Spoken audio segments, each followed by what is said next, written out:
Also, what's on trend? Diversity, inclusion, developing women leaders. Just briefly, tell us, what are your views on that? I know you've been reading exciting things, like I think you sponsored the first ever Women on the Move session at a Removals Industry Conference in South Africa.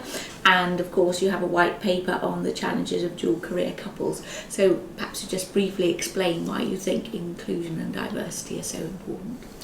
Yeah, well, for number one, a lot of obvious reasons, but in terms of, I'll answer that, Fiona, first from the lens of as an employer. If you look across our workforce, probably 65 to 70% of our workforce is women.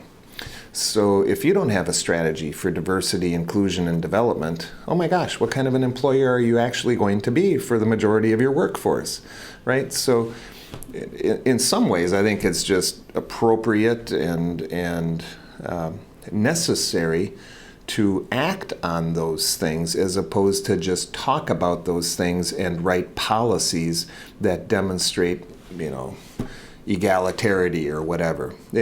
Policies and words are one thing, but your actions, your behaviors, and are you really diving in and being proactive in that regard? So now as a service provider, I think it's fair to say incrementally we're seeing every year more and more of the transferee is a person who is female, as opposed to the traditional model, was a male and there was a partner, a trailing spouse, assumingly female. And I'm sorry I don't have a data point on what is the male to female ratio in our transferee portfolio, but I don't think I'm very far off if I said it was 60-40 male to female, where maybe 20 years ago it was 85-15. So the whole notion about women on the move is, well, I suppose you would say it's a metaphor cutting across multiple dimensions of, yes, the increased frequency in a transferee profile. Yes, in terms of, frankly, a key part of every organization's strategy to build future leaders for all the right reasons.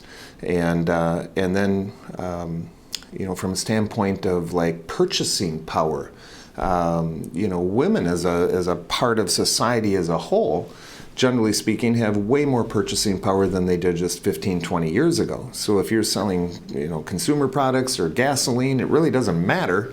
Your whole branding notion has to be more and more inclusive around who are your customers. And it's not just, market to men and the women have no other option and they'll have to buy that product anyway.